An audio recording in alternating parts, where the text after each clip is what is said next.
Et pour clôturer cette séquence, j'invite sous vos applaudissements Monsieur Arash Derambarche, dont l'action ici à Courbevoie et au-delà inspire de nombreuses initiatives. Depuis Coluche, j'ai envie de dire qu'aucun citoyen français ne s'était autant battu pour venir en aide aux plus démunis. La parole est à vous.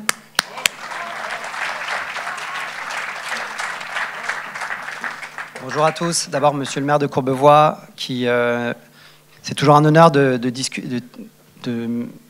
m'exprimer devant vous, Monsieur le maire. Je voudrais d'abord dire une chose très importante. C'est quelqu'un qui, pour moi, compte beaucoup. Il vient d'obtenir la Légion d'honneur. Je voudrais juste qu'on puisse l'applaudir.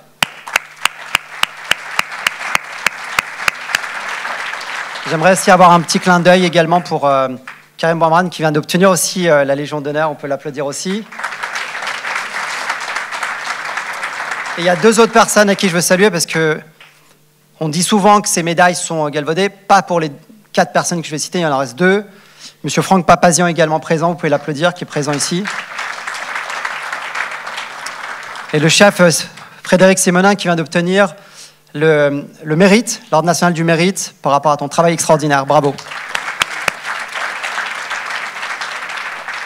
Je voudrais saluer également les agents de la ville de Courbevoie, Madame Amadi, Monsieur Olivier, Madame Yousfi, tous les agents ici présents sans qui il ne pourrait pas y avoir ce genre de conférence, de réunion. Tous mes collègues élus, pour qui c'est vraiment un honneur très puissant, l'énergie que vous nous donnez pour mettre en œuvre quelque chose qui au départ peut sembler évident, mais qui ne l'est pas en réalité, parce que si on ne l'applique pas, personne ne le fait. Monsieur le ministre du Congo-Brazzaville, Monsieur Jean-Jacques Bouillac, qui est venu exprès. Alors, je vous le dis la vérité, je n'ai pas mis la pression. Je pense que le physique de Monsieur le ministre ne peut pas permettre à qui que ce soit de venir lui mettre la pression.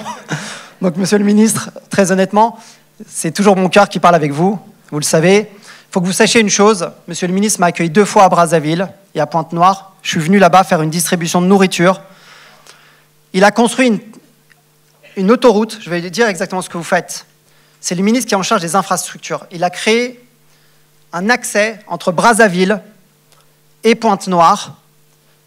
Cet accès permet de traverser la forêt de Mayombe, de faire chasser tous ceux qui sont des braconniers notamment, et de permettre l'accès à l'alimentation aux plus démunis, au fin fond du pays du Congo-Brazzaville. Donc vraiment, Monsieur le ministre, vous êtes un grand monsieur.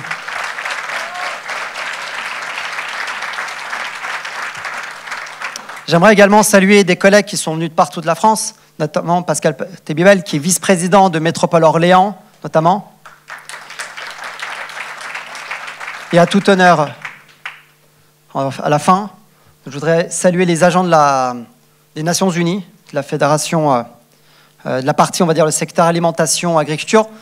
Alors, cher Reza, cher Divine et cher Myriam, les gens connaissent pas trop ce que c'est. Les gens ne savent pas trop ce que c'est que la FAO. Je vais expliquer. Vous avez le siège militaire politique à New York. Vous avez le siège notamment santé qui est à Genève et le siège alimentation, agriculture est à Rome depuis 1951. Nous avons été reçus à Rome au siège avec Monsieur le maire de Courbevoie parce que nous avons agi. Nous croyons à l'action politique et nous pensons, comme tous nos collègues ici présents, que l'action politique a encore du sens dans notre pays. Moi, je suis l'héritier de plusieurs élus qui sont ici, qui sont mes prédécesseurs, et qui sont nos prédécesseurs notamment. Je pense à Nicole, je pense à tous nos anciens collègues ici présents, Arthur notamment, à qui je rends hommage. Il faut savoir une chose, c'est que lorsque j'étais dans l'opposition pendant 15 ans, Monsieur le maire ici présent était député. Il a eu cette grandeur d'esprit, je veux le dire devant tout le monde ici, de m'appeler et m'a dit « Écoute, on est opposés l'un à l'autre, mais viens me voir dans mon bureau, je veux que tu m'expliques c'est quoi cette proposition de loi, parce que je reste encore ton député et que ça donnerait une mauvaise image si on se chamaillait devant tout le monde. » Et ma mère m'a dit « Si tu n'y vas pas, tu ne me parles plus. » Donc, j'ai beaucoup appris avec Jacques Ossowski, énormément. S'il n'était pas là, on n'en serait pas ici à sauver de la nourriture et de la redistribuer. Vraiment, je vous le dis, Monsieur le maire, du fond du cœur, vous êtes un grand monsieur.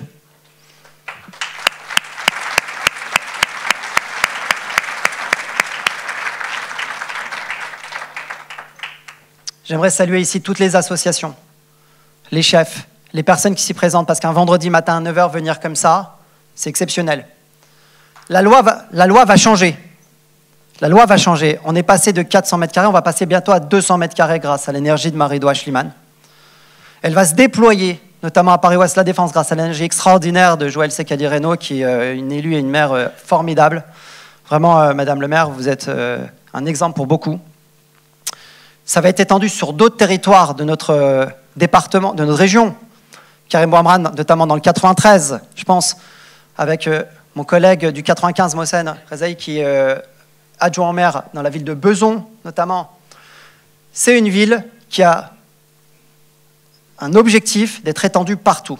Ça coûte 0 € pour les contribuables, il faut le savoir. Et ça aide tout le monde. Dans la période actuelle, où nous avons des grosses difficultés économiques, où nous avons une augmentation de la paupérisation, mesdames et messieurs, vous avez une loi qui coûte 0 €. Et avec Courbevoie, nous en avons fait un laboratoire. Ce laboratoire, aujourd'hui, est à la disposition de tous nos collègues élus, est à la disposition de tous les ministres d'État que vous êtes, M. Bouya, parce que quand vous allez rentrer à Brazza, vous allez dire, voilà, nous, ce qu'on a vu à Courbevoie, on peut le décliner.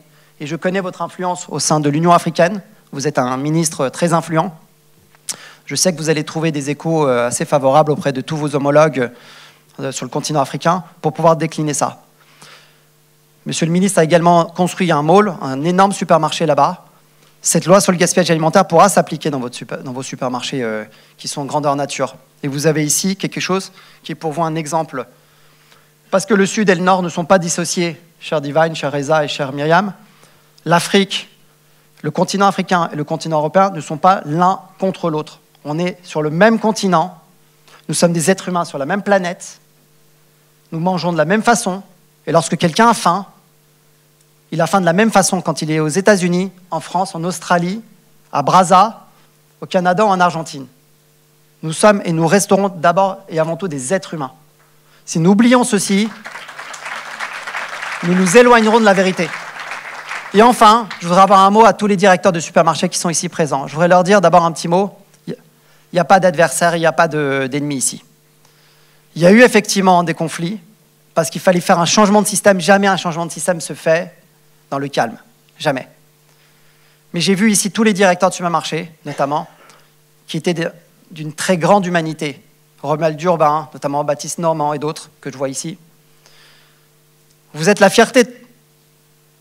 Vous êtes une fierté, pourquoi? Parce que pendant le Covid, c'est vous qui étiez en première ligne pour distribuer cette nourriture. On ne l'oublie pas, ça. Souvent, on passe rapidement des événements à un autre, mais nous n'oublions pas qui était en première ligne lorsqu'il fallait nourrir nos personnes âgées et les personnes malades. Bon, mon père est mort du Covid, mais je me rappelle qu'avant de décéder du Covid, en début 2020, on allait lui acheter dans les supermarchés pendant le confinement de la nourriture. Donc merci à tous. On va avoir une signature avec les directeurs et les responsables des chartes des maisons de retraite et des EHPAD. Pourquoi? Parce que nous avons fait passer des chartes sur le secteur donc, des supermarchés, de la restauration hospitalière, de la restauration scolaire, des commerces de bouche. Et donc, c'est la dernière charte. Et puis après, il y a un débat passionnant avec notamment Franck Papazian, Manon, très grand chef, avec Monsieur le ministre, si vous voulez faire partie de ce panel. Il dit non parce qu'il est timide. Je pense. On a également d'autres intervenants. Donc, on a Myriam Annette, qui est une très grande experte internationale du bureau de Budapest, qui représente 700 millions de personnes auprès de la FAO et des Nations Unies. Donc, ça va continuer jusqu'à midi. On est très honorés de vous recevoir. Merci à tous pour votre soutien.